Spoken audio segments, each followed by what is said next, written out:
तो यहाँ पे आपका 71 वाले क्वेश्चन में दिया गया है the rotor frequency of 3 phase 5 kilowatt 450 hertz 4 pole slip ring induction motor 25 hertz है। यानी यहाँ पे जो है रोटर की जो फ्रीक्वेंसी है 3 फेज इतना रेटिंग है 50 hertz 4 pole slip ring induction motor का 25 हर्ट्ज है। The speed of motor when the connected is 400 volt 50 hertz. यानी कि जो रोटर की फ्रीक्वेंसी है 25 है और यहाँ पे अगर इसको हम 400 वोल्ट 50 हर्ट्ज से कनेक्टेड करते हैं तो इसकी स्पीड क्या होगी। 71 का ये क्वेश्चन है। यहाँ पे देखो सबसे पहले हम यहाँ वाले इधर ऊपर वाले फार्मूले से हम स्टेटर की जो फ्लक्स है उसकी सिंक्रोनस स्पीड निकाल लेंगे, क्योंकि यहाँ पे रोटर की फ्रीक्वेंसी 25 हर्ट्ज है। बाकी ये जो डाटा है वो आपका स्टेटर के तरीके हम बिहेव कर सकते हैं। यानी NS निकाल लो यहाँ से 120 एफ अपान पी से, ये हो जाएगा आपका 120 एफ का मतलब यहाँ पे 50 ले लो और पोल कितना है आपके पास 4 पोल है 50 हर्ट्ज है, ये आपकी रेटिंग है। और यहाँ से आप कैलकुलेट करिएगा तो ये आ जाएगा 1500। और इसके बाद जो है आपका रोटर की फ्रीक्वेंसी जो होती है वो S इंटू एफ करके होती है। जैसे ये रोटर की फ्रीक्वेंसी जो होती है वो इस S इंटू स्टेटर की फ्रीक्वेंसी के कुछ इस तरीके से फार्मूला होता है। अगर हम यहाँ पे क्या पूछा गया है हमें रोटर की स्पीड कितनी होगी ना, NR की स्पीड जो है हमें 1 - S इंटू NS ये वाला फार्मूला यूज़ करना पड़ेगा। जैसा कि बार बार हम लोगों ने इसका यूज़ किया है। तो NS की वैल्यू आपको 1500 तो पता चल गई है। वहाँ पे N माइनस स्लिप की वैल्यू यहाँ पे आपको निकालना पड़ेगा, क्योंकि यहाँ पे जो है ये 50 हर्ट्ज किसकी फ्रीक्वेंसी है आपका स्टेटर का है और ये 25 हर्ट्ज किसका है आपका 25 हर्ट्ज जो है ये आपका रोटर का है। ठीक है, तो रोटर की फ्रीक्वेंसी है और ये आपके स्टेटर की फ्रीक्वेंसी है। और यहाँ पे जो आप कनेक्ट कर रहे हो 400 वोल्टेज 50 हर्ट्ज वही ऊपर वाला ही डाटा है। तो इसमें आई थिंक आप कंफ्यूज मत होइएगा। यहाँ से आप स्लिप निकाल सकते हो FR डैश अपान FS, यानी रोटर की फ्रीक्वेंसी कितना होगा भाई, रोटर का 25 है तो 25 रख लो और स्टेटर का कितना है 50 है तो 50 रख लो, 1/2 हो जाएगा। 1/2 का मतलब यहाँ पे 0.5 होगा, यानी स्लिप कितना आ गया 0.5। तो यहाँ पे आप इजीली 0.5 पुटअप करो और यहाँ पे इसको 1/, ये हो जाएगा आपका 750 RPM। NR की स्पीड कितनी आ गई भाई 750 RPM। सी वाला ऑप्शन जो होगा वो सही होगा। तो इसको नोट डाउन कर लीजिए। अब हम लोग मिटाएंगे क्योंकि बिना मिटाए क्वेश्चन हो ही नहीं पाएगा अगला। ठीक है, तो चलो कर ही देते हैं, इसी में हो तो जाए। देखो यहाँ पे 6 पोल 3 फेज अल्टरनेटर है जो आपका रन कर रहा है इतने पे, और सप्लाई देखो वही क्वेश्चन है जो मैंने आपको बताया भी था बहुत पहले, आपका सेम वही क्वेश्चन है। तो यहाँ पे देखो 6 फेज 3 फेज अल्टरनेटर है जो आपका रन कर रहा है 1000 RPM पे और सप्लाई दे रहा है भाई 8 फेज। ये ऊपर वाला जो डाटा था अभी भाई लोग यहाँ पे आपका अल्टरनेटर के लिए था, और अभी जो है 8 पोल 3 फेज इंडक्शन मोटर जो दिया गया ये फिलहाल इंडक्शन मोटर के लिए है। रोटर करेंट और फ्रीक्वेंसी इतना है, speed at which the motor is operate to. तो देखो यार एक चीज़ यहाँ पे ध्यान देना, जितने भी इंडक्शन मोटर के JB गुप्ता में क्वेश्चन दिए गए ना, ये चीज़ मैं गारंटी दे रहा हूँ कि इससे बाहर आपको मिलेगा ही नहीं। क्योंकि आप किसी भी एग्जाम को उठा के देखिएगा सारा का सारा आपको JB गुप्ता में जितने भी क्वेश्चन आपके दिए गए हैं न्यूमेरिकल की बात कर रहा हूँ मैं इंडक्शन मोटर पे, आपको इससे बाहर मिलेगा ही नहीं question. Same to same question ये मैंने देखा हुआ है कि इसरो में हुआ, DRDO में हुआ, बहुत सारे JEE के एग्जाम में सेम टू सेम क्वेश्चन आपका रहता है ना, डाटा तक भी चेंज नहीं होता है। तो ये एक चीज़ यहाँ पे ध्यान दीजिएगा, क्वेश्चन को अच्छे से बना लीजिएगा, क्योंकि आई थिंक इसकी भी गारंटी मैं ले रहा हूँ कि यहाँ से बाहर आपको नहीं मिलेगा अगर न्यूमेरिकल आना होगा तो, क्योंकि इसमें इतने वैरायटीज़ के न्यूमेरिकल दे दिया गया है कि आपको मतलब कहीं और जाने की ज़रूरत ही नहीं है। तो देखो अल्टरनेटर यार, अल्टरनेटर है तो सिंपल अल्टरनेटर आपको पढ़ाऊंगा बहुत ही जल्द, जस्ट 1 सेकेंड। यहाँ पे DC सप्लाई देते कैसे पावर फैक्टर बढ़ता है क्या है, बहुत लोगों को कन्फ्यूजन होता है, आई थिंक सब इसमें क्लियर हो जाएगा आपका।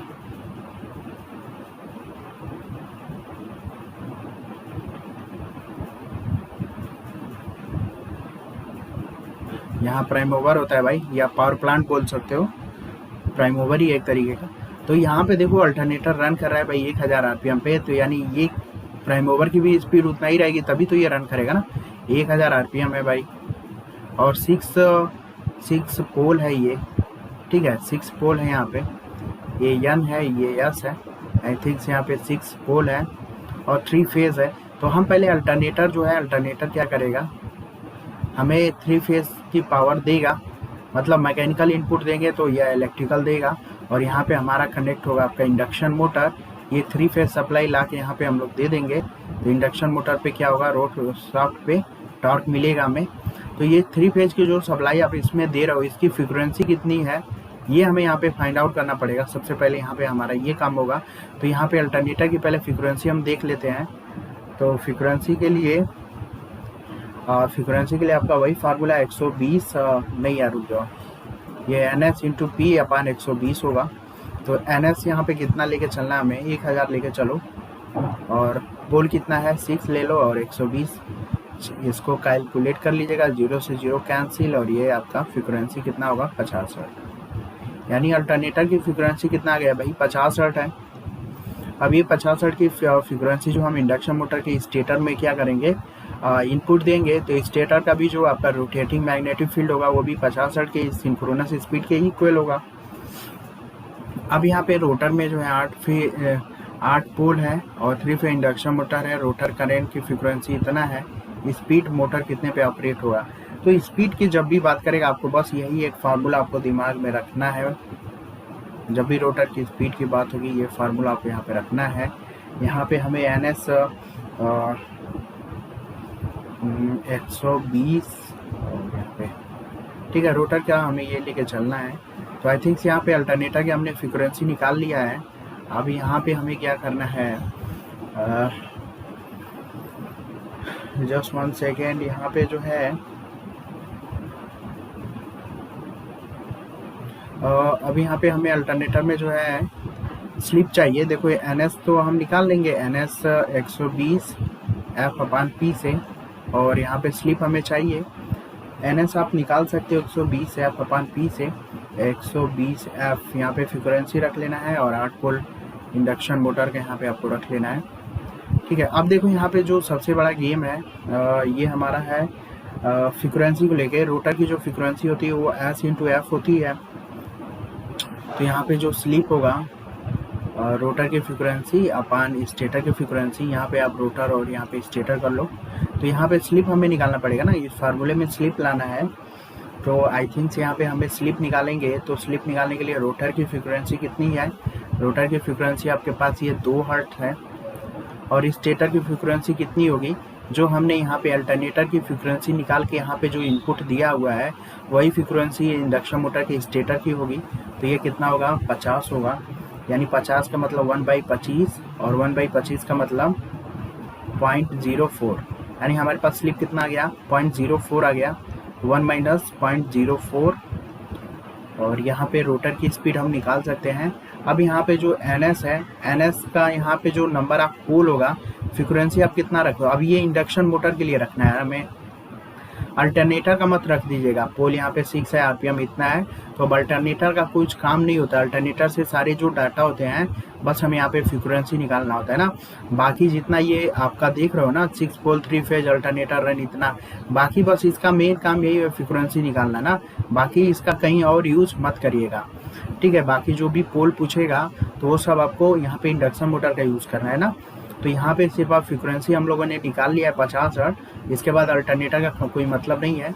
इंडक्शन मोटर में यहाँ पे 50 हर्ट्ज उसकी स्टेटर की फ्रीक्वेंसी होगी। तो आई थिंक यहाँ से आप रोटर की फ्रीक्वेंसी, और ये फार्मूला होता है, तो यहाँ पे आपका स्टेटर की जो फ्रीक्वेंसी होगी 50 हर्ट्ज होगा। रोटर का यहाँ पे ऑलरेडी 2 हर्ट्ज दे रखे हैं, यहाँ से आप स्लिप बता सकते हो। यहाँ से आप स्लिप बता लीजिएगा, तो ये हो जाएगा 1 माइनस 0.04, और यहाँ पे जो है 120। अब यहाँ पे जो फ्रीक्वेंसी है वो हमें किसका लेना है, ये इंडक्शन मोटर की स्टेटर की फ्रीक्वेंसी कितना है, 50 हर्ट्ज है। अब ये माइंड में सेटअप मत कर लेना कि 50 हर्ट्ज है तो हर क्वेश्चन में 50 ही आएगा, ऐसा नहीं है। एग्जामिनर अगर बदल दिया तो बहुत लोग अपने मन से 50 रख के आएंगे तो गलत होगा। तो यहाँ पे आपको अब इंडक्शन मोटर का रखना है, और पोल किसका रखेंगे, इंडक्शन मोटर का ही रखेंगे ना। पोल 8 पोल है तो 8 पोल रख लो। बस इसको कैलकुलेट करिएगा। ठीक है, इसको आप कैलकुलेट करिएगा, आपका 720 आरपीएम आ जाएगा। एक में से घटाइएगा और इसको कैंसिल आउट करके गुणा कर लीजिएगा, 720 आरपीएम। ये आपका डी वाला आंसर सही होगा। और ये इंपॉर्टेंट क्वेश्चन है, मैंने इससे रिलेटेड पीछे वाले भी क्वेश्चन को बताया था कि वो इम्पॉर्टेंट है, तो उसको जो है नेग्लेक्ट मत करिएगा।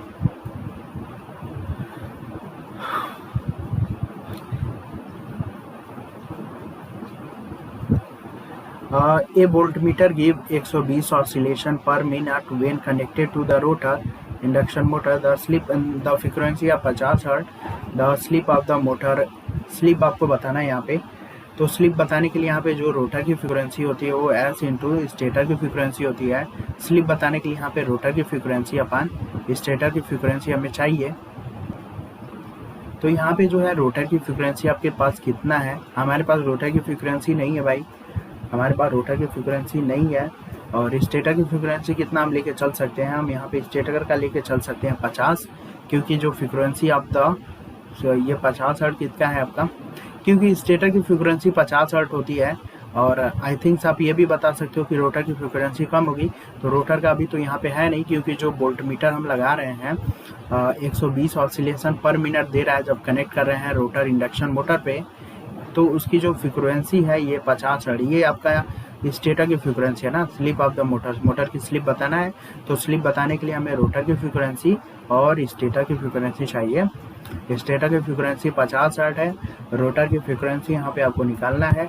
तो रोटर की फ्रीक्वेंसी निकालने के लिए हमारे पास एक छोटा सा फार्मूला होता है, ऑसिलेशन अपॉन कितना है, ऑसिलेशन पर मिनट है ना, तो 120 ऑसिलेशन, ठीक है, 120 ऑसिलेशन पर मिनट, यानी 120/60।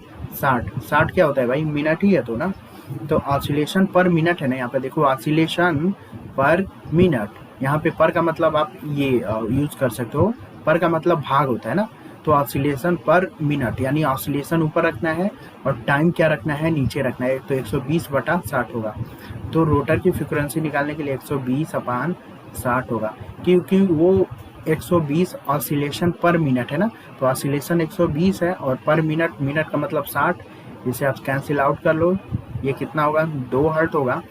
तो रोटर की फ्रीक्वेंसी 2 हर्ट्ज आ गई, तो स्लिप आप बता सकते हो ना, 2/50 है भाई, रोटर की फ्रीक्वेंसी 2, स्टेटर का 50, तो इसे कैंसिल आउट करिएगा तो कितना होगा आपका, 25 होगा, 25 होगा। और इसको आप जब बनाइएगा नॉर्मल में तो कितना होगा, 0.04 होगा, और इसको नॉर्मल में बदल लो, 100 से गुणा कर लो, कितना होगा आपका, 4%।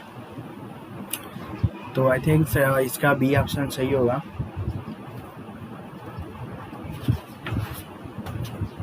चलो आगे चलते हैं हम लोग।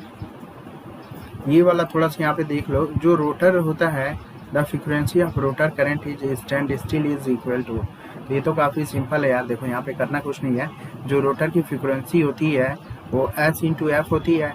स्टैंड स्टिल का मतलब क्या है भाई, रोटर की स्पीड 0 है, रोटर की स्पीड 0 का मतलब स्लिप कितना हो जाएगा, NS माइनस NR/NS, यानी रोटर की स्पीड ये 0 है, तो NS से NS कैंसिल होगा ना, तो स्लिप कितना होगा आपका, 1 हो जाएगा, यानी स्लिप का मान आप यहाँ पे 1 रख लो, और फ्रीक्वेंसी कितना रखना है, फ्रीक्वेंसी को आप एफ ही रख लो। तो यहाँ पे रोटर की फ्रीक्वेंसी कितना आएगी, 1 में एफ का गुणा करोगे तो एफ ही आएगी ना, मतलब रोटर की जो फ्रीक्वेंसी होगी वो स्टेटर की फ्रीक्वेंसी के इक्वल होगी, मीन्स कितना होगा, ऑप्शन आपका यहाँ पे सी ऑप्शन सही होगा।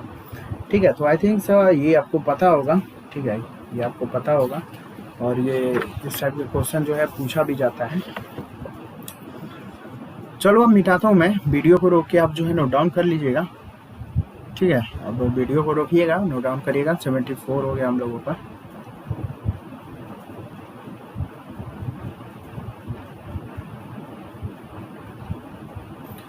हाँ, 75 वाले में जो है आपको यहाँ पे देखना है। तो अगले क्वेश्चन में यहाँ पे दिया गया है, जो रोटर 4 पोल 50 hertz 3 phase slip ring induction motor जो आपका रन कर रहा है क्लॉकवाइज डायरेक्शन में, व्हेन द स्टेटर के टर्मिनल 1 2 3 कनेक्टेड है सप्लाई टर्मिनल ABC रिस्पेक्टिवली, अगर इसको जो है ACB, मतलब देखो यहाँ पे टर्मिनल चेंज किया जा रहा है ना, C और B हो गया, मतलब इन दोनों को इंटरचेंज कर दिया गया है, respectively supply terminal rotor run is clockwise, ठीक है, तो supply terminal and rotor run is clockwise direction. देखो रोटर रन कर रहे हैं क्लॉकवाइज डायरेक्शन में, वो भी किस स्पीड से, सिंक्रोनस स्पीड से, इस लाइन को यहाँ पे ध्यान दीजिएगा। द फ्रीक्वेंसी जो होगा induce EMF across the open circuit rotate terminal, यानी जो ईएमएफ इंड्यूस होगा रोटर के टर्मिनल पे, उसकी जो फ्रीक्वेंसी होगी ओपन सर्किट में कितना होगा। तो यहाँ पे देखो काफ़ी अच्छा क्वेश्चन है। यहाँ पे जो फेज सीक्वेंस है उसे रिवर्स करने का मतलब मशीन जो है क्लॉकवाइज डायरेक्शन में है, लेकिन कितनी है नहीं, एंटी डायरेक्शन बदल जाएगी भाई, ठीक है, डायरेक्शन यहाँ पे बदल जाएगी। And run is clockwise direction at synchronous speed. यहाँ पे ये बोला है ना, देखो रोटर है 4 pole slip ring in run कर रहा है क्लॉकवाइज डायरेक्शन में, जबकि आपका स्टेटर का जो टर्मिनल है कुछ इस फॉर्म में था, और यहाँ पे 1 2 3 EB is connected to supply and rotor is run to clockwise direction at synchronous speed. तो यहाँ पे देखो यार, स्टेटर का जो सप्लाई लीड टर्मिनल है उसे अगर बदल दोगे तो रोटर की भी स्पीड बदलेगी भाई, ठीक है, क्योंकि जिधर स्टेटर मूव करेगा उधर रोटर भी उधर ही मूव करेगा। तो आपने यहाँ पे कनेक्शन क्या कर रहा है, बदल रहा है ना, यानी स्टेटर की स्पीड तो NS होगी, रोटर की भी स्पीड यहाँ पे क्या हो जाएगी, NS होगी, लेकिन इसकी डायरेक्शन माइनस होगी। तो चलो यहाँ पे देख लेते हैं कैसे होगा।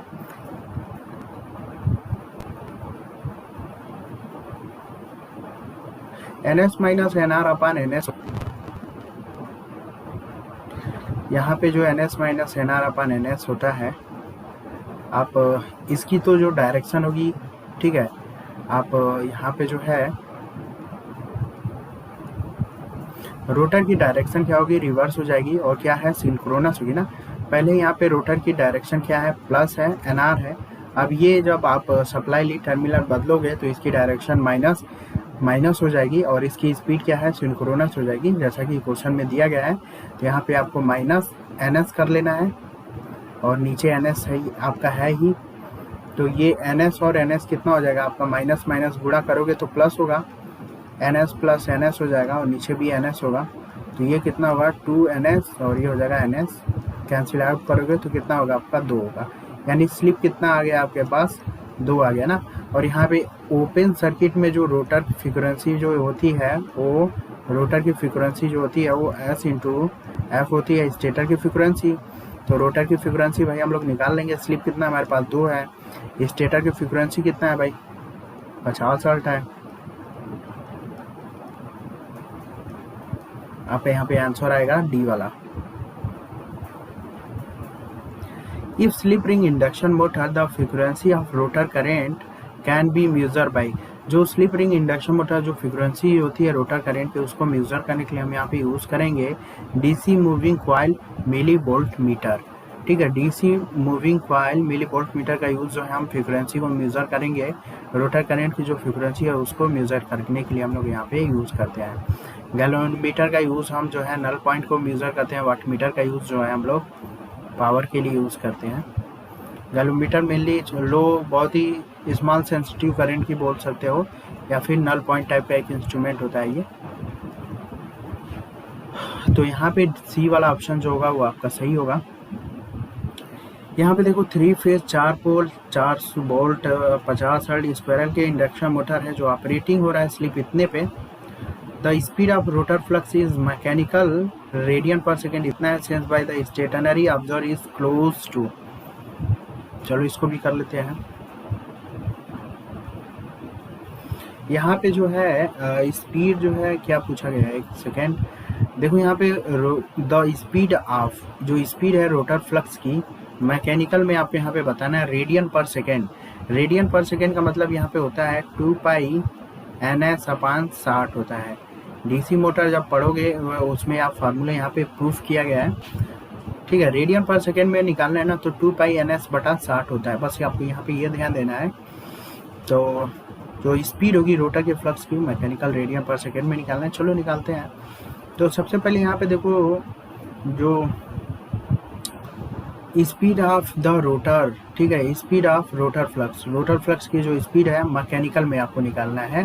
तो यहाँ पे लिख लो, यहाँ पे जो speed of rotor flux in mechanical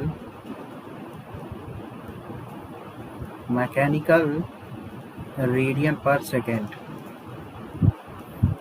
second, ये निकालने के लिए भाई चाहिए 2 पाई NS इंटू 60। ये फार्मूला हम यूज़ करने वाले हैं। जिसमें हमारे पास 2 पाई रखेंगे। NS का मान हमें नहीं पता है, 60 है।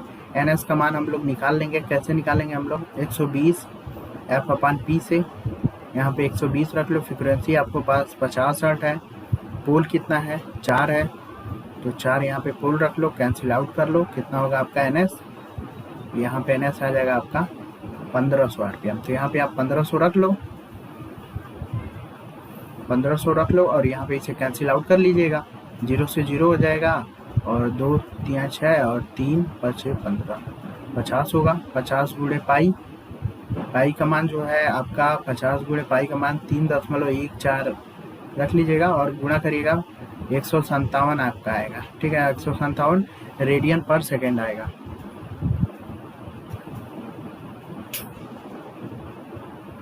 तो यहाँ पे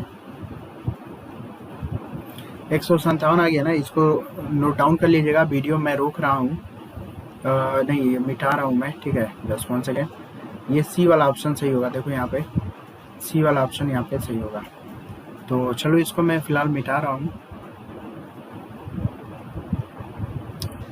78 वाला में देखो, यहाँ पे 78 वाले में क्या है? 3 phase 4 pole self excited induction generator है और जो फीड किया जा रहा है power to the load at the frequency F1।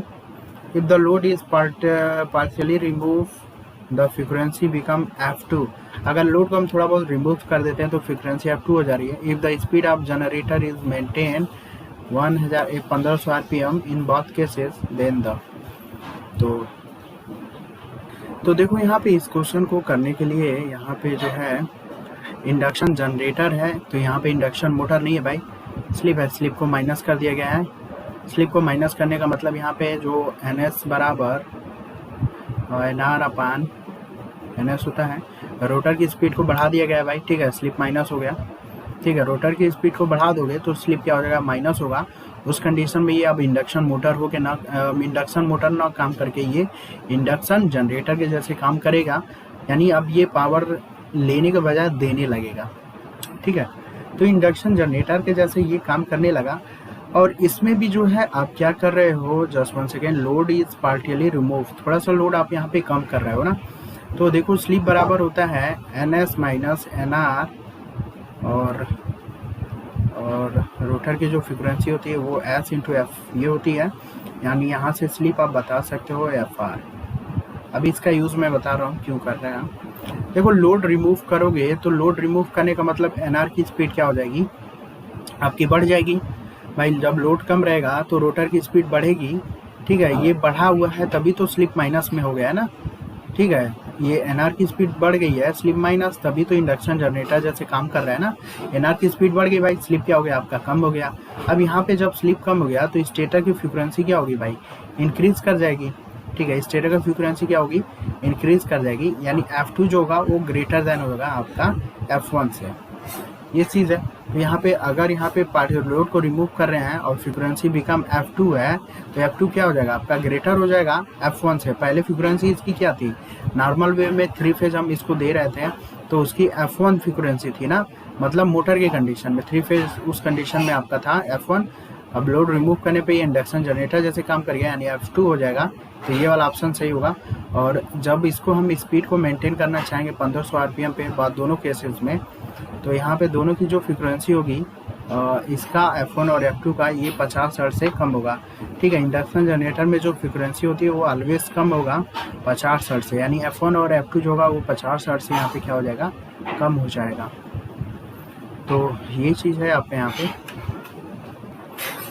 तो आई थिंक यही है। ठीक है, आपका कुछ है नहीं। 3 फेज की आप इसको देख लीजिएगा। आगे चलो। 4 पोल इंडक्शन मोटर सप्लाई है slightly unbalance 3 phase 50 hertz source rotating इतना। ठीक है, 4 पोल इंडक्शन मोटर है जो आपका slightly supply by slightly unbalance 3 phase 50 hertz source is rotating is 1440 RPM। Electrical frequency hertz में आपको यहाँ पे इलेक्ट्रिकल फ्रीक्वेंसी हर्ट में आपको बताना है induce negative sequence current in the rotor. ये वाली लाइन आपको यहाँ पर पढ़ना है, induce negative sequence current in rotor. यानी यहाँ पे बैकवर्ड स्लिप की बात कर रही है हो रहा है ना।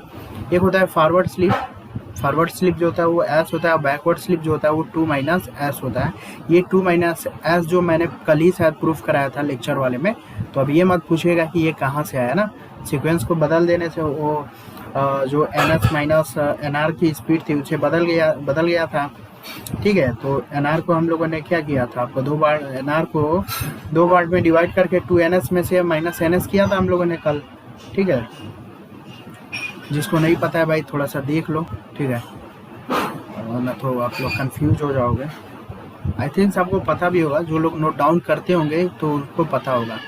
ठीक है, ये कुछ इस तरीके का था भाई। अब यहाँ पे जो है प्लस हो जाएगा ना, N S plus N R हो जाएगा, और ये हो जाएगा आपका एन एस। और यहाँ पे हमें कुछ करना नहीं था यार, ये एन एस लाने के लिए हमें ना 2 N S minus N S कर देना था। जब घटाओगे तो एन एस आएगा, अब प्लस यहाँ पे एन आर था आपका, और ये हो जाएगा एन एस। ठीक है, अब ये वाली जो क्वांटिटी है और ये वाली क्वांटिटी इसके साथ इंडिविजुअल ब्रेक करना था हमें, एन एस ये हो जाएगा एन एस, और ये हो जाएगा माइनस, और ये जब माइनस से इसे जब प्लस में इधर लेकर आओगे तो अलग सेपरेट करोगे तो ये क्या हो जाएगा, माइनस हो गया, N S minus N R upon N S.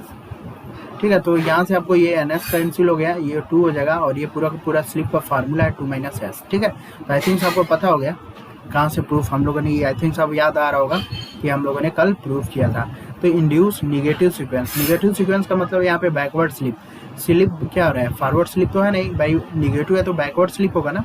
तो बैकवर्ड स्लिप का मतलब यहाँ पे 2 माइनस एस हो जाएगा। ठीक है, तो बैकवर्ड स्लिप हमारे पास आ गया, और फॉरवर्ड स्लिप तो आपको पता ही एस होता है। अब यहाँ पे देखो यही लाइन हमें पकड़ना था, ये जो लाइन है, द इलेक्ट्रिकल फ्रीक्वेंसी हर्ट में बताना है हमें, जो आपका induce negative sequence current in the rotor में आपका इंड्यूस हो रहा है निगेटिव, यानी बैकवर्ड स्लिप क्या है, बैकवर्ड है।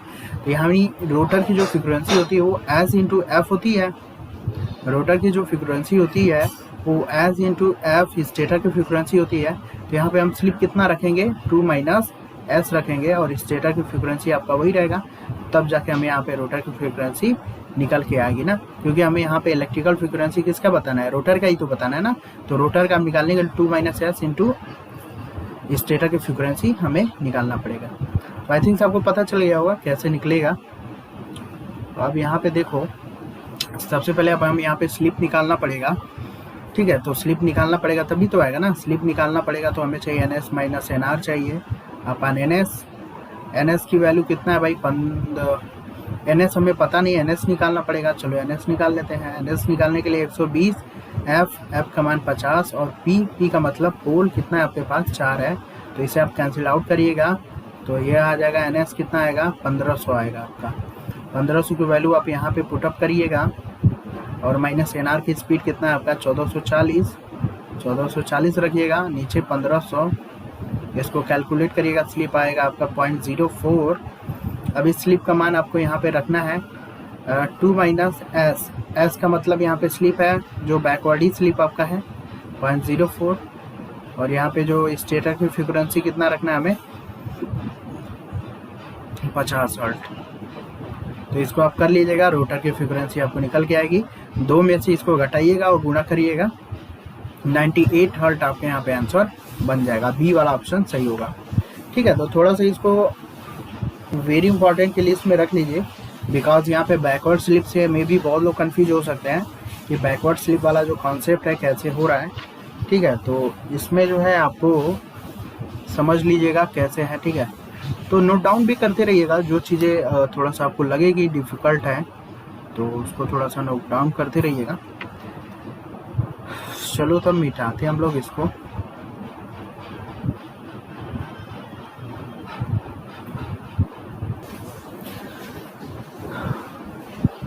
For induction motor under operating condition, the EMF induced in rotor circuit is stand still rotor EMF induced in per phase। देखो, अगर रोटर स्टैंड स्टिल के कंडीशन में होगा तो एनआर की स्पीड 0, स्लिप क्या होगा, मैक्सिमम होगा। तो यहाँ पे जो रोटर में फ्रीक्वेंसी होगी वो स्टेटर की फ्रीक्वेंसी के बराबर होगा, लेकिन जैसे रोटर रन कर जाता है तो स्लिप आ जाती है, उसके वजह से स्लिप आने की वजह से यहाँ पे जो रोटर की फ्रीक्वेंसी हो जाती है वो एस इंटू एफ एस होती है, मतलब ये स्टेटर की फ्रीक्वेंसी के इक्वल होती है। तो यहाँ पे आपका कितना टाइम मतलब कितना टाइम हो गया, एस टाइम। वही चीज़ पूछा जा रहा है कि मान लो अंडर ऑपरेटिंग कंडीशन में एमएफ इंड्यूस हो रहा है रोटर सर्किट में और स्टैंड स्टिल कंडीशन में ना, पहले वो स्टैंड स्टिल में है लेकिन जब उसे ऑपरेट कराओगे तो स्लिप आएगा भाई। ठीक है, आई थिंक आप समझ गए ना यार। देखो यहाँ पे है, ये कंडीशन कब है, जब स्टैंड स्टिल का कंडीशन होगा। स्टैंड स्टिल का कंडीशन मतलब एनआर बराबर 0 और स्लिप बराबर क्या हो जाएगा, 1 हो जाएगा। तो ये वाली कंडीशन होगी। लेकिन ये बोल रहा है पहले स्टैंड स्टिल था, अब बोल रहा है कि ऑपरेटिंग कंडीशन है। तो ऑपरेटिंग कंडीशन का मतलब अब एनआर की स्पीड 0 ना कि कुछ ना कुछ वैल्यू है, तो स्लिप की भी कुछ ना कुछ वैल्यू होगी। यानी यहाँ पे स्लिप क्या हो जाएगा, एस टाइम आपका यहाँ पे मल्टीपल होगा। वही दिया गया है कि कितने टाइम गुणा होगा, तो एस टाइम क्या होगा, गुणा होगा ना। यहाँ पे एस ही तो आ रहा है ना, बस आपको ये चीज़ पूछा गया है। 81 वाले में देखो यहाँ पे 3 फेज 50 और induction motor, the voltage between the slip ring stand still 50 voltage, full load slip आपका इतना है। Voltage between the slip ring at full load, voltage between the slip ring at full load, यहाँ पे जो आपका voltage between the slip ring in full load यानी वही है यार, रोटर की फ्रीक्वेंसी निकालने के लिए एस इंटू एफ चाहिए, एस एफ वही आपको करना है। स्लिप आपको कितना है, 4% है, 0.4, और स्टेटर की फ्रीक्वेंसी कितना है हमें, 50 वोल्टेज ले लो। ठीक है, ये 85 वोल्टेज तो है ना, बस आपको इसको गुणा कर लो। ये आपका जो voltage between the slip ring मतलब ये आपका रोटर में ही तो लगा होगा ना शाफ्ट पे, तो उसी का बात हो रहा है यहाँ पे। तो ये आपका कितना हो जाएगा, 2 वोल्टेज इंड्यूस होगा। तो आई थिंक आप इसमें कंफ्यूज नहीं होंगे। देखो यहाँ पे क्या है ना कि जो 3 फेज 50 और इंडक्शन मोटर है और इसमें जो वोल्टेज बन रहा है ना between the slip ring stand steel 50 voltage. ठीक है, 50 वोल्टेज है, स्टैंड स्टील का केस है। अब स्टैंड स्टील का मतलब क्या है भाई, एनआर की स्पीड 0 यानी स्लिप 1 यानी रोटर की जो फ्रीक्वेंसी होगी वो स्टेटर की फ्रीक्वेंसी के बराबर होगी, यही है। यानी 50 वोल्टेज होगा ना, यानी पे यहाँ पे जो इस कंडीशन में आपका स्टैंड स्टील में भाई रोटर की फ्रीक्वेंसी स्टेटर की फ्रीक्वेंसी के बराबर होगा। और यहाँ पे जो वोल्टेज आपका दिया जा रहा है वो कितना है आपका, 50 वोल्टेज है। ठीक है, जो voltage between the slip ring at stand still condition 50 voltage है, तो ये आपका 50 वोल्टेज था। ठीक है, जो स्लिप रिंग के यहाँ पे क्या है ना कि जो आप स्लिप रिंग के अक्रॉस जो है जो आपका वोल्टेज बन रहा है वही आपका एफएस भी होगा ना। सिंपल ये प्रूफ करने का मतलब मेरा यही था कि जो voltage between the slip ring जैसा कि मैंने बताया कि रोटर में ही होता है, तो रोटर की फ्रीक्वेंसी यहाँ पे एक तरीके से 50 दे रखा है ना, 50 वोल्टेज। तो हम स्टैंड स्टिल में ये वाला कंडीशन हमने प्रूफ किया, तो स्टेटर की भी कितना होगा, स्टेटर की भी फ्रीक्वेंसी आपका इतना ही होगा, 50 ही होगा, क्योंकि वही इक्वल है। तो वही कंडीशन है, यानी पहले दिया तो था आपका 50 वोल्टेज इसका, लेकिन स्टैंड स्टिल के कंडीशन में दोनों सेम होने की वजह से एफएस की भी वैल्यू आपका 50 होगी।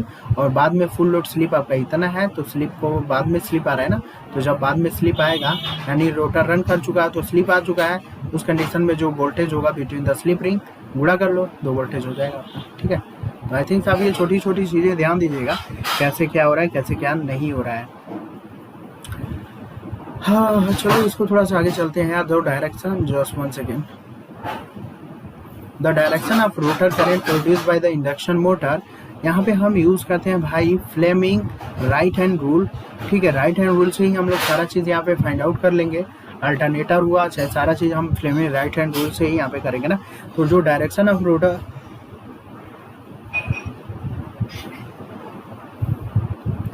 Rotor current in produced induction motor can be determine Fleming right hand rule. ठीक है, जनरेटर वाले में क्या है, डीसी जनरेटर और डीसी मोटर में देखो डीसी जनरेटर होगा तो उसमें राइट हैंड रूल यूज़ करेंगे, अगर वही डीसी मोटर होगा तो उसमें लेफ्ट हैंड रूल। वो डीसी के कंडीशन में चलता है ना, एसी में बस आप राइट हैंड रूल यूज़ करते जाओ, सारा काम होता जाएगा आपका। अल्टरनेटर में भी जो राइट हैंड रूल, ये सब पे ही काम हो जाएगा। तो ये चीज़ है आपका 83 वाले में देखते हैं। In case of induction motor leakage flux अगर ज़्यादा हो जाए कंपेरिजन टू द ट्रांसफार्मर में देखो लीकेज रिएक्टेंस कम होता है ना, बिकॉज वहाँ पे एयर गैप क्या होता है, 0 होता है, एक तरीके से बोल सकते हो। और इंडक्शन मोटर में एयर गैप कुछ ना कुछ होता है, तो लीकेज फ्लक्स भी यहाँ पे ज़्यादा होगा। तो मैग्नेटाइजिंग करंट वैसे भी इंडक्शन मोटर में ज़्यादा होती है, और ट्रांसफार्मर में 2 से लेके 5% मैग्नेटाइजिंग करंट होती है। इंडक्शन मोटर में 35 से 40% मैग्नेटाइजिंग करंट होती है। तो इसका मतलब ये हुआ कि यहाँ पे 83 का आंसर होगा रिवॉल्विंग द रोटर। ये रोटर के रिवॉल्विंग की वजह से होता है आपका ऐसा। ठीक है, तो यहाँ पे रुको यार, थोड़ा सा यहाँ पे ध्यान दो। यहाँ पे आपका बी वाला ऑप्शन सही होगा ना, थोड़ा सा मैंने ध्यान नहीं दिया। देखो यहाँ पे जो लीकेज फ्लक्स होता है, आई थिंक मैंने बताया ना कि यहाँ पे 35 से 40% लीकेज एयर गैप होने की वजह से लीकेज होता है। तो ये mainly air gap of the stator rotor के बीच होता है ना, तो मैग्नेटाइजिंग करंट यहाँ पे ज़्यादा होती है। ट्रांसफार्मर में एयर गैप नहीं होता है, मैग्नेटाइजिंग करंट काफ़ी ज़्यादा कम। तो ये आपका air gap between the stator, ये आपका एयर गैप की वजह से होता है ना, तो ये आपका बी ऑप्शन सही होगा। In an induction motor the phase reactance, phase का जो रिएक्टेंस होता है कंपेरिजन टू द रेजिस्टेंस, तो ये हाई होता है भाई। जो रिएक्टेंस होता है वो रेजिस्टेंस से हाई होता है लगभग 100 टाइम्स। ठीक है, कितने टाइम? 100 टाइम आपका ज़्यादा होता है, तो ये ध्यान दीजिएगा। और यहाँ पे जो है, तो अगले क्वेश्चन में यहाँ पे देखो दिया गया है 3 फेज इंडक्शन मोटर, मोटर का जो रिएक्टेंस होता है अंडर रनिंग कंडीशन में कम हो जाएगा stand still, this is due to reduction in the, तो ये आपका हो जाता है फ्रीक्वेंसी ऑफ रोटर ईएमएफ के वजह से। तो यहाँ पे क्या होता है कि जो इंडक्शन मोटर है, इंडक्शन मोटर का रिएक्टेंस हमें पता है कि अंडर रनिंग कंडीशन, देखो रिएक्टेंस क्या होता है ना, एक तरीके से हम बोल सकते हैं कि स्लिप डिपेंडेंट होता है ना। रिएक्टेंस क्या होता है? स्लिप डिपेंडेंट होता है। तो यहाँ पे जो 3 फेज इंडक्शन मोटर का जो रिएक्टेंस होगा अंडर रनिंग कंडीशन में कम हो जाएगा ना, क्योंकि देखो स्टैंड स्टिल में स्लिप मैक्स होगा तो रिएक्टेंस भी ज़्यादा होगा, लेकिन रनिंग कंडीशन में स्लिप कम हो जाता है ना, एनआर की वैल्यू बढ़ती है तो स्लिप कम हो जाता है। एनआर की वैल्यू बढ़ेगी तो स्लिप कम, अब जब स्लिप ही कम होगा तो रिएक्टेंस भी क्या हो जाएगा? कम हो जाएगा ना। तो ये किसकी वजह से है? स्लिप कम का मतलब यहाँ पे क्या है? रोटर की जो फ्रीक्वेंसी वो एस इंटू एफ है। ठीक है, स्लिप कम हो रहा है भाई, रोटर की फ्रीक्वेंसी की वजह से हो रहा है ना, फ्रीक्वेंसी ऑफ रोटर ईएमएफ, ये आपका है एस इंटू एफ एस। भाई स्लिप कम, रोटर की फ्रीक्वेंसी कम। ठीक है, मेनली आपका होता है ये चीज़, तो आप देख लीजिएगा। In an induction motor under running condition the rotor reactance जो पर फेज होता है stand still the rotor reactance, ये आपका स्लिप टाइम होता है भाई। यहाँ पे कहाँ गया आपका? स्टैंड स्टिल है, स्टैंड स्टिल का मतलब एनआर बराबर 0 और स्लिप बराबर वो 1 हो जाएगा। इस स्लिप का मान आप यहाँ पे 1 जब रखोगे तो रोटर की जो फ्रीक्वेंसी होगी वो स्टेटर की फ्रीक्वेंसी के इक्वल हो जाएगा। वही यहाँ पे दिया गया है कि इंडक्शन मोटर मान लो अंडर रनिंग कंडीशन में है, तो जो रोटर का रिएक्टेंस होगा वो पर फेज कितना होगा? तो रोटर का रिएक्टेंस स्लिप डिपेंडेंट ही होगा। ठीक है, स्लिप डिपेंडेंट ही होगा। जब स्लिप डिपेंडेंट का मतलब यहाँ पे स्टैंड स्टिल बराबर एनआर 0 स्लिप 1, तो यहाँ पे स्लिप 1 का मान रख लोगे तो ये कितना हो जाएगा? x2 हो जाएगा। तो कितने टाइम्स होगा? ये आपका स्लिप टाइम होगा ना। तो दोनों को थोड़ा कंफ्यूज मत होइएगा, दोनों में यहाँ पे ध्यान दीजिएगा क्या चीज़ें हैं आपको। ठीक है, थोड़ा सा यहाँ पे ध्यान दीजिएगा जस्ट। तो यहाँ पे आई थिंक अगला यहाँ पे देख लेते हैं। देखो 87 वाले में क्या है कि जो टार्क डेवलप हो रहा है 3 फेज इंडक्शन मोटर में वो प्रोपोर्शनल होता है किसके? ये होगा स्लिप के ना। ये जो टार्क होता है कि S R2 E2 square upon R2 square plus S into X2 का स्क्वायर। ठीक है, तो होता है। तो यहाँ पे जो क्या बोलते हैं कि अगर स्पीड मान लो यहाँ पे रोटर की जो स्पीड है अगर near to the synchronous speed हो जाए तो उस कंडीशन में स्लिप की वैल्यू क्या हो जाएगी? काफ़ी ज़्यादा कम हो जाएगी। तो स्लिप की वैल्यू कम होने के मतलब कि ये वाला जो वैल्यू है, जो रिएक्टेंस है वो स्लिप डिपेंडेंट है, यानी ये वाली वैल्यू कम हो जाएगी। तो इसको हम लोग क्या कर सकते हैं? नेग्लेक्ट कर सकते हैं, यानी हटा सकते हैं यहाँ से। यहाँ से आपका बचेगा ये वाला फार्मूला बचेगा R2 स्क्वायर, यहाँ से आप कैंसिल आउट करोगे तो ये होगा S E2 square upon R2, यानी ये टार्क हो जाएगा। तो टार्क अब फिलहाल किसके बचा है? आपका टार्क जो होगा यहाँ पे स्लिप के डायरेक्टली प्रोपोर्शनल यहाँ पे बचा हुआ है ना। बाकी और कहीं स्लिप तो है नहीं, स्लिप एक नीचे स्लिप था वो ख़त्म ही हो गया। तो यहाँ पे आपका सी वाला ऑप्शन जो होगा वो राइट होगा। ठीक है, तो यहाँ पे अगला क्वेश्चन है in certain of resistance in rotor circuit induction motor develop the torque. तो यहाँ पे जो रोटर की करंट होती है वो क्या होती है? तो ऑलमोस्ट नो चेंज। ठीक है, एक सेकेंड जो है यहाँ पे आपको, तो यहाँ पे देखो एक छोटा सा मैं आपको चीज़ बताना चाहूँगा। जो पावर होता है सपोज दैट आपने प्रूफ किया होगा कुछ इस तरीके का पावर होता है। यहाँ से अगर टार्क निकाल लो तो टार्क कितना हो जाएगा भाई? Power into 60/2πn। एन का मतलब यहाँ पे सिंक्रोनस स्पीड है और यहाँ पे जो पावर होता है वो I²R होता है। तो इस टार्क को आप लिख सकते हो इस स्टार को आप लिख सकते हो भाई, पावर है, ये पावर जो होता है एक फेज का, 3 फेज का कितना होगा, 3i² होगा। तो ये हो जाएगा 3i² आर, और R2 हो जाएगा यहाँ पे ना, क्योंकि रोटर का टार्क होता है। और यहाँ पे स्लिप ले लो, और ऊपर 60 है, 60 ले लो, और यहाँ नीचे NS है, NS ले लो। ठीक है, बस आपको वही करना है। अब देखो यहाँ पे जो हम रोटर में रेजिस्टेंस जब ऐड करते हैं, ठीक है, तो जब हम रोटर में ये आपका होता है R2 बराबर X2, कुछ इस तरीके होता है। जब रेजिस्टेंस रोटर में रेजिस्टेंस लगाओगे तो क्या होगा, स्लिप बढ़ेगा, स्लिप बढ़ जाएगा भाई। स्लिप बढ़ने के बाद उसके बाद जो स्लिप और टार्क का आप रिलेशन जानते हो डायरेक्टली, स्लिप बढ़ने के साथ साथ क्या होगा, आपका टार्क बढ़ेगा। तो वही काम होता है कि रेजिस्टेंस लगाने से स्लिप बढ़ जाता है ना, और टार्क क्या होता है आपका, बढ़ जाता है ना। डायरेक्ट ये मत सोचना कि रेजिस्टेंस लगाने से टार्क ही बढ़ जाता है ना, क्योंकि टार्क भी जो होता है वो E2I2 cos phi भी होता है। ठीक है, तो ये मत सोचना कि करंट ये सब बढ़ जाएगी। करंट और ये आपका E2 और I2 तो नहीं बढ़ता है ना यार, सिंपल बात है यार, जो I2 तो बढ़ेगा नहीं। तो यहाँ पे जो रोटर की करंट हो तो चेंज हो नहीं रहा है ना, स्लिप चेंज हो रहा है, स्लिप चेंज होने की वजह से टार्क चेंज हो रहा है। तो यहाँ पे जो रोटर की करंट के बारे में पूछा गया था, तो रोटर करंट क्या होगा आपका, वो नहीं डिपेंड करेगा ना, वो आपका ऑलमोस्ट नो चेंज, मतलब कोई चेंज नहीं होगा।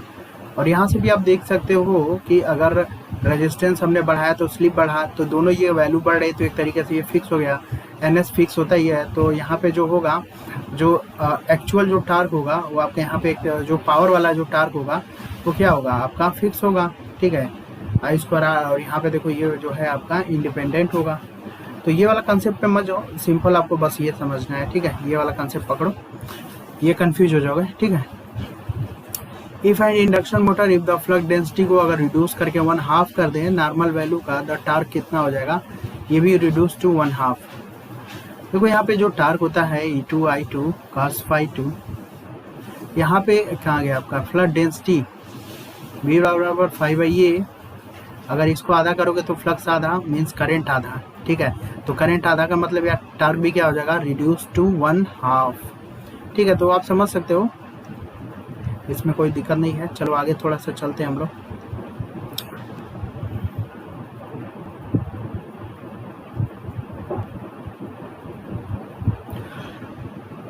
देखो ये जो है आपका balance 3 phase voltage is supply to the star induction motor, phase to neutral voltage being two, ये stator voltage refer to the, stator का जो रेजिस्टेंस है उसको रोटर साइड रिफर कर रहे हैं, स्टेटर लीकेज रिएक्टेंस है।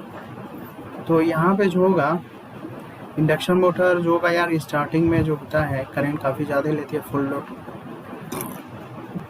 ठीक है, इंडक्शन मोटर जो होता है ना, स्टार्टिंग में जो इसकी करंट होती है वो काफ़ी ज़्यादा होती है as compare to full load current. ठीक है, यानी स्टार्टिंग की जो करंट होती है वो 5 से लेकर 6 टाइम्स होती है हमारे फुल लोड करंट के, जिसकी वजह से यहाँ पे जो करंट का जो कंपेरिजन होता है स्टार्टिंग करंट को आप देखो, जो शंट ब्रांच होते हैं उसको इग्नोर कर सकते हो, सीरीज वाला लेके यहाँ पे हमें बनाना पड़ेगा। तो यहाँ पे देखो इक्विवेलेंट आपको लेके चलना पड़ेगा। ठीक है, तो यहाँ पे नॉर्मल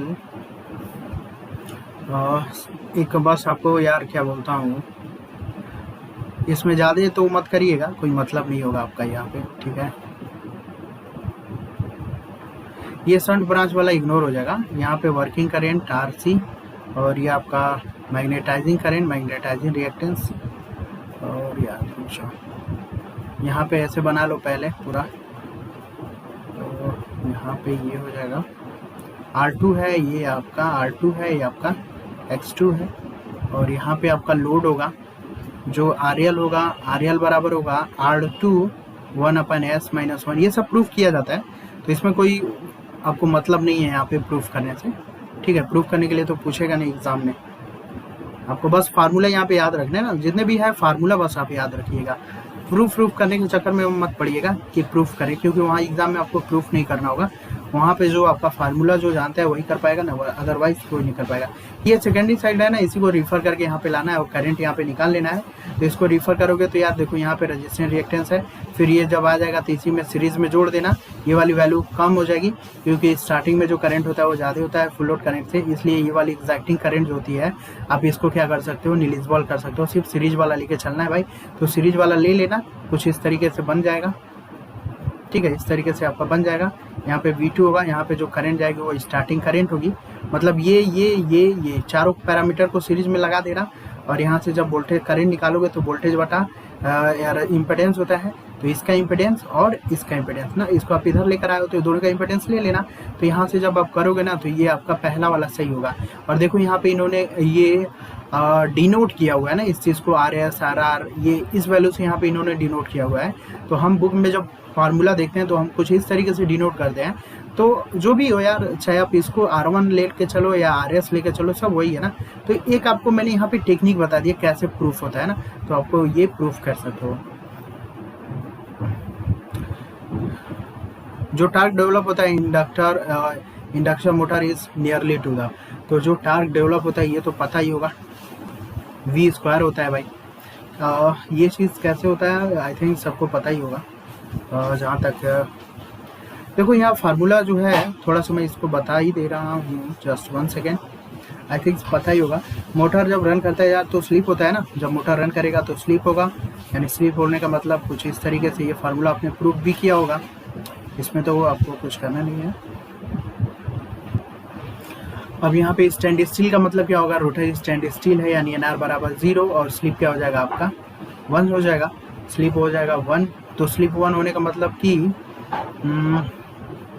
स्लिप 1 हो जाएगा, तो ये आप 1 रख लो, यहाँ पे भी 1 रख लो, ख़त्म हो जाएगा। तो जब स्लिप 1 हो जाएगा ना यार, तो सिंपल एक चीज़ हमें ये पता है ना, रोटर की जो फ्रीक्वेंसी होती है वो S into stator frequency. Slip 1 हो जाने का मतलब कि जो रोटर की फ्रीक्वेंसी है वो स्टेटर की फ्रीक्वेंसी के इक्वल होगा। यानी सपोज दैट ये भी हम मान सकते हैं कि जो हम स्टेटर में जो सप्लाई दे रहे हैं, ठीक है, V वोल्टेज की जो सप्लाई दे रहे हैं, जो करंट फ्लो होके रोटेटिंग मैग्नेटिक फील्ड सेटअप होकर रोटर को कट कर रहा है, उसमें जो करंट फ्लो रही उसकी भी फ्रीक्वेंसी FR है, दोनों इक्वल है, तो इसका हम E लेके चलते हैं ना। तो जब ये दोनों बराबर है तो सप्लाई वोल्टेज और जो EMF इंड्यूस हो रहा है रोटर में, दोनों इक्वल हो सकता है कि नहीं भाई, सिंपल बताओ। 100% हो सकता है स्टैंड स्टिल के कंडीशन में, ठीक है। टार्क डेवलप कब होगा भाई, जब स्टार्टिंग में तो रोटर क्या होगा, NR की स्पीड 0 ही तो होगी ना, तो स्टार्टिंग कंडीशन में जो सप्लाई वोल्टेज होगा वो आपका इंड्यूस EMF के बराबर होगा, जैसा कि हमारा जो फ्रीक्वेंसी वाला फंडा होता है। तो आप यहाँ पे E के जगह क्या लिख सकते हो, V² लिख सकते हो। तो टार्क आपका डिपेंड कर जाएगा V² पे। यही कॉन्सेप्ट होता है E और V का जो है। आई थिंक आप इस चीज़ को नहीं जानते होगे कैसे हो रहा था, अब आपको यहाँ पे आइडिया हो गया। बहुत सारी चीज़ें हैं अभी आप नहीं जानते हो, वो सारी चीज़ें अभी आगे आपको क्लियर हो जाएंगी।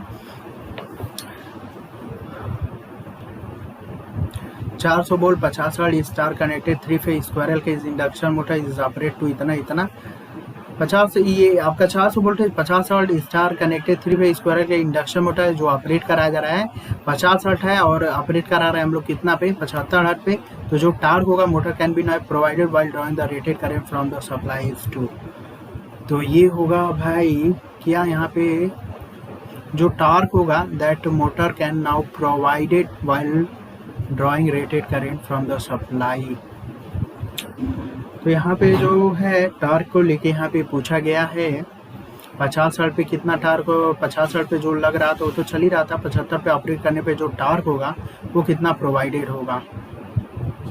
देखो 92 में क्या है ना कि जो आपका पावर है, पावर का फार्मूला भी हमने बताया था ना पीछे, 2 पाई एन टी अपान 60 होगा। तो ये इसी फार्मूले से यहाँ पे टार्क निकाल लीजिएगा।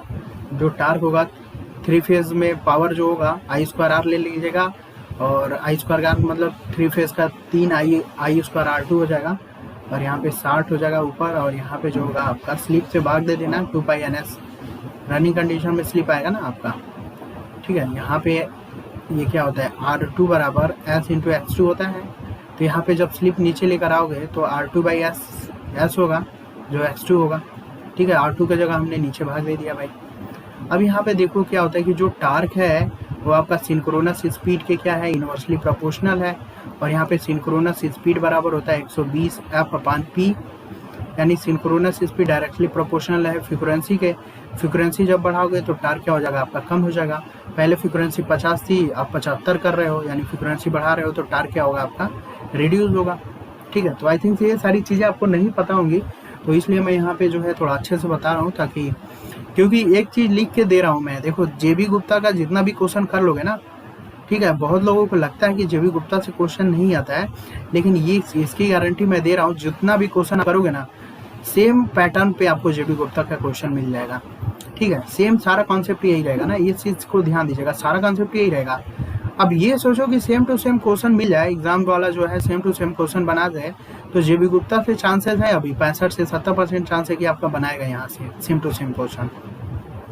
लेकिन जो मैं एक ट्रैक वाली बात कर रहा हूँ ना, जो एक ट्रैक है क्वेश्चन बनाने की, वो आइडिया जो होता है ना, जो एग्जामिनर जब क्वेश्चन बनाता है तो वो जो आइडिया जो ट्रैक करता है कि कहाँ से कैसे क्वेश्चन बनाना है, सबसे ज़्यादा नंबर ऑफ वैरायटी मार्केट में आपका जेबी गुप्ता ही है। ठीक है, यहाँ से अगर बंदा मतलब जो एग्जामिनर होता है ना, यहाँ से एक आपका एनालिसिस करके यहीं से क्वेश्चन डेवलप कर सकता है ना। मैं भी जो है सुपर 30 हो चाहे जो भी हो, यहीं से बहुत सारे क्वेश्चन बनाया जा सकता है ना, क्या बढ़ रहा है क्या घट रहा है। आई थिंक आप समझ रहे होगे बातों को ना, तो हल्के में मत लीजिएगा जेबी गुप्ता को, सबसे बेस्ट बुक है जेबी गुप्ता को, आप अच्छे से करिए। ठीक है, मैं यही बोलूँगा कि आप देखो, एक बार पढ़ने से चीज़ें नहीं कंफर्म होती है ना, बार बार पढ़ने से चीज़ें कंफर्म होती है, तो ये चीज़ आप हल्के में मत लीजिएगा ना। और बहुत सारे अदर जितने भी एमसीक्यू हैं वो तो आप देख ही रहे हो यूट्यूब पे, लेकिन ज़्यादा प्रेफरेंस आप जेबी गुप्ता को दो, इसको अच्छे से कर जाओ। बाकी और भी मार्केट में जो बुकें हैं जैसे यूथ पब्लिकेशन का आता है, तो इसको भी कर सकते हो। ठीक है, वो भी आपके एक तरीके का प्रीवियस ईयर का पेपर ही है, तो पेपर करो या फिर यूथ करो, दोनों बात वही है, लेकिन प्रेफरेंस आप जेबी गुप्ता को जरूर देना। आई थिंक आप देख भी रहे हो कितने वैरायटी ऑफ क्वेश्चन है, और इससे पहले आपने जेबी गुप्ता भी पढ़ा होगा, तो आई थिंक बहुत सारी चीज़ें नहीं क्लियर हुई होंगी। तो ये सारी चीज़ें हैं भाई। ठीक है, जेबी गुप्ता को हल्के में मत लीजिएगा। स्टार्टिंग जो टार्क होता है 3 फेज इंडक्शन मोटर का, वो कैसे वेरी करेगा। स्टार्टिंग में जो टार्क होता है भाई, स्टार्टिंग में क्या होता है हमारा, स्टार्टिंग का मतलब NR0, स्लिप क्या हो जाएगा 1 हो जाएगा, यानी हम यहाँ पे स्लिप की वैल्यू को लिखेंगे नहीं, जो टार्क होगा स्टार्टिंग में क्या होगा, K2 R2 E2 square upon R2 square plus X2 square, यही होगा ना। स्लिप तो 1 हो जाता है भाई, स्लिप यहाँ पे अगर रनिंग का कंडीशन आता तब ना स्लिप लेंगे, यहाँ पे तो स्टार्टिंग में स्लिप 1 होता है, तो हम यहाँ लेंगे ही नहीं। एक में जब भाई अगर इस पूरे क्वांटिटी में एक का गुणा करोगे तो यार वही क्वांटिटी होगी ना, तो हम स्लिप यहाँ पे रिप्रेजेंट क्यों करें, नहीं करेंगे हम लोग। अब यहाँ पे भी जो होगा आपका जो स्टार्टिंग टार्क हो गया, यहाँ पे जो स्टार्टिंग टार्क होगा E2 E स्क्वायर क्या है, E स्क्वायर का मतलब अभी जस्ट मैंने बताया था ना अभी आपको, NR0 स्लिप नहीं NR0 स्लिप 1, तो यहाँ पे रोटर की जो फ्रीक्वेंसी होगी स्टेटर के कुछ इस फॉर्म में होगा, स्लिप 1 होगा तो भाई रोटर की जो फ्रीक्वेंसी होगी वो स्टेटर के बराबर होगी, यानी स्टेटर में आप जो सप्लाई दे रहे हो, जो EMF इंड्यूस हो रहा है, स्टेटर में तो सप्लाई वोल्टेज ही दोगे ना, और जो रोटर में EMF इंड्यूस होगा वो E होगा भाई। जब ये दोनों बराबर है तो ये दोनों भी बराबर होगा, तो यानी स्टार्टिंग चार्ज यानी E2 के स्क्वायर आप क्या लिख सकते हो, V2 का स्क्वायर। ये E2 V2 में कैसे कन्वर्ट हो रहा है, आई थिंक आप समझ रहे होगे ना।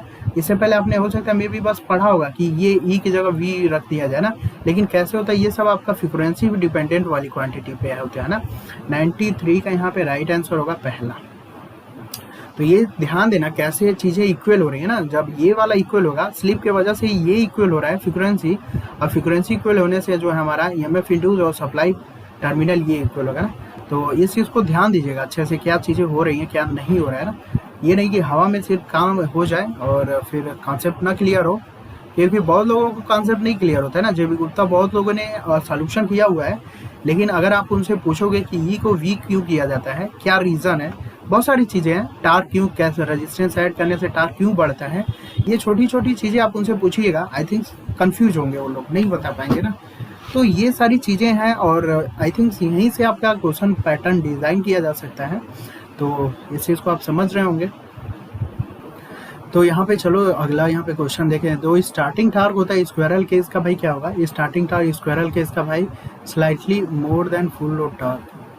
Just 1 second 90। स्टार्टिंग में जो टार्क होगा स्क्वायरल केस इंडक्शन मोटर का, देखो स्टार्टिंग में जो टार्क होगा ना, स्टार्टिंग में जो टार्क होगा वो थोड़ा सा ज़्यादा होगा फुल लोड टार्क के।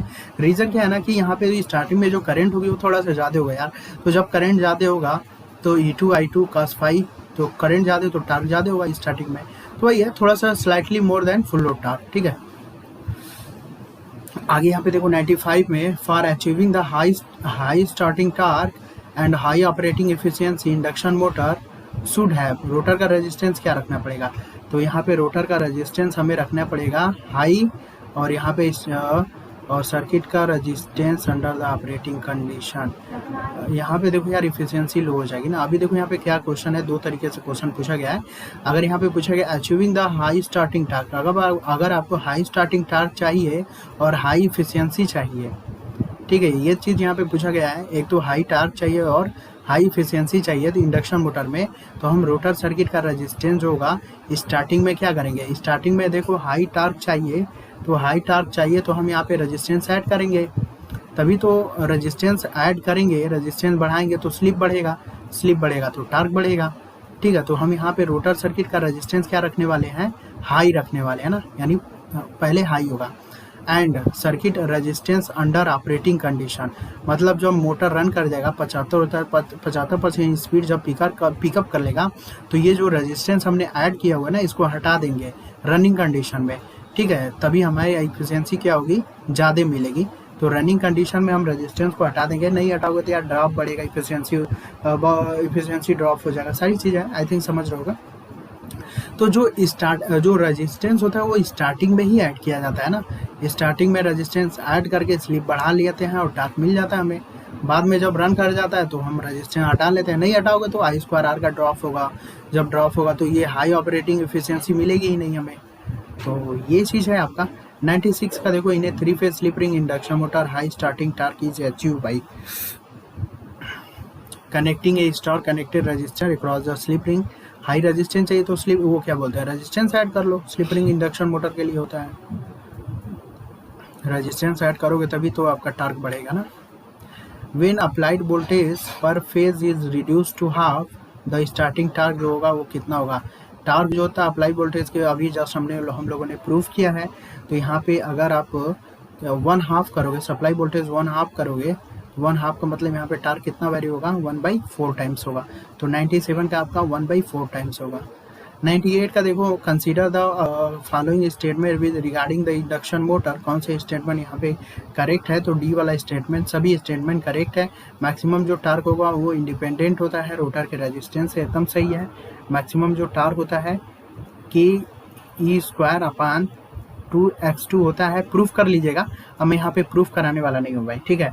ये बुक खोलिएगा, कंडीशन होता है x×x2, वो वैल्यू जब रखोगे R2 की जगह तो प्रूफ होगा ना। अब प्रूफ करना यार कोई मतलब है नहीं ना, डायरेक्ट आप बुक में दिया गया प्रूफ, हर एक चीज़ प्रूफ कराना भी सही नहीं होगा, तब तो पता चले तो बहुत ही लॉन्ग टाइम हो जाएगा।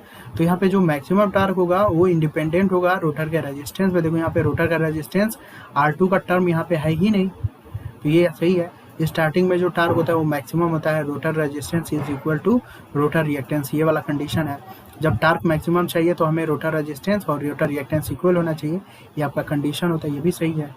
जो टार्क होता है वो बहुत ही सेंसिटिविटी होता है, चेंज इन सप्लाई वोल्टेज 100% सही है, क्योंकि ये आपका E² पे डिपेंड करता है और ये अप्रॉक्सीमेटली V² पे डिपेंड करता है ना स्टार्टिंग में। तो यहाँ पे ऑल ऑफ द अबव जो ऑप्शन होगा, मतलब तीनों ऑप्शन सही होगा। इन 3 फेज इंडक्शन मोटर स्टेटर का जो इम्पिडेंस अगर हम लोग मान लो नेग्लेक्ट कर लें, then the slip is maximum torque is equal to the, तो यहाँ पे देखो टार्क जो होगा वो मैक्सिमम हो जाएगा। अगर हम इम्पिडेंस को नेग्लेक्ट कर लें तो टार्क क्या होगा, हमारा मैक्सिमम होगा। भाई इम्पिडेंस को नेग्लेक्ट करने का मतलब आप करंट बढ़ा रहे हो, सिंपल बात है। और जो टार्क होगा E2I2 cos∅ होता है आपके यहाँ पे। कई सारे टार्क फार्मूला होता है भाई, ये मत कंफ्यूज हो जाइएगा ना, ये कई सारे फार्मूला होता है आपका, ठीक है, तो उसमें कंफ्यूज मत होइएगा, ये भी होता है ये भी होता है। तो यहाँ पे स्टेटर का इम्पिडेंस अगर नेग्लेक्ट करोगे तो करंट बढ़ जाएगी, करंट बढ़ने का मतलब सिंपल टार्क आपका यहाँ पे इंक्रीज हो जाएगा। तो यहाँ पे जो होगा ये स्लिप का कंडीशन लेके चला गया ना, तो टार्क को मैक्सिमम चाहिए तो स्टेटर का यानी ये कंडीशन है, रोटर का जो रेजिस्टेंस होता है वो रोटर के रिएक्टेंस के इक्वल हो जाए। यहाँ से अगर स्लिप निकालोगे तो ये हो जाएगा R2/X2, और यही कंडीशन आपको यहाँ पे लेके चलना है। मतलब पर्टिकुलर स्लिप के लिए रेजिस्टेंस क्या बोलते हैं यार, किस स्लिप पे होगा, नहीं यहाँ पे स्लिप का मान पूछा गया है ना। 3 phase induction motor start if stator impedance को निगलेक्ट कर दिया जाए और स्लिप जो होगा वो maximum torque is equal to, किस स्लिप पे मैक्सिमम टार्क मिलेगा, तो R2/X2 होगा ना। 99 का यहाँ पे B होगा, यानी स्लिप बराबर स्लिप को लेके पूछा गया था। For a slip ring induction motor if rotor का रेजिस्टेंस इंक्रीज कर दिया जाए तो क्या होगा। तो यहाँ पे यार देखो, आई थिंक मैंने आपको बताया भी है, स्टार्टिंग टार्क इंक्रीज होगी बट इफिशियंसी क्या होगी, डिक्रीज होगी ना। तो यहाँ पे क्या होता है कि स्टार्टिंग के कंडीशन में ही सिर्फ हम क्या करेंगे, रोटर में रेजिस्टेंस ऐड करेंगे। जब स्पीड पिकअप हो जाएगी, रनिंग कंडीशन आ जाएगा, तो हम रेजिस्टेंस क्या कर देते हैं, हटा देते हैं ना। नहीं हटाओगे तो रेजिस्टेंस होने की वजह से I2R का लॉसेज होगा, इफिशियंसी क्या हो जाएगी आपकी, डिक्रीज होगी ना। तो स्लिप रिंग इंडक्शन मोटर में जो रोटर का रेजिस्टेंस होता है वो हम अगर बढ़ा दें, स्टार्टिंग टार्क तो बढ़ेगा भाई स्टार्टिंग में, लेकिन बाद में क्या होगा कि रनिंग में भी अगर आप रेजिस्टेंस नहीं हटाते हो तो उसकी इफिशियंसी क्या होगा, आपका डिक्रीज होगा ना। क्योंकि इफिशियंसी जो होता है आउटपुट अपन इनपुट, इनपुट का मतलब यहाँ पे आउटपुट प्लस लॉस, लॉस बढ़ जाएगा, इफिशियंसी क्या हो जाएगी आपकी, कम हो जाएगी। सी ऑप्शन यहाँ पे सही है। तो चलो फ्रेंड, आज 100 तक ही रखते हैं, फिर से हम लोग मिलेंगे, ठीक है। तो आई थिंक धीरे धीरे कंप्लीट होने जो, क्योंकि मशीन है, इसमें अगर मैं भी जल्दी करूँगा तो क्या बढ़ रहा है क्या घट रहा है ये सब आप कंफ्यूज हो जाओगे। तो मशीन है, इसमें हम लोग जल्दी कर भी नहीं सकते ना। अभी इंडक्शन मोटर रहेगा तो इंडक्शन नहीं, क्या बोलते हैं, अल्टरनेटर रहेगा, तो वहाँ पे देखना पावर, ये क्या बोलते हैं, एक्साइटेशन बढ़ाने घटाने, रोटर का कॉन्सेप्ट, ये सब जो है नहीं बताऊंगा तो आप लोग भी समझ ही नहीं पाओगे।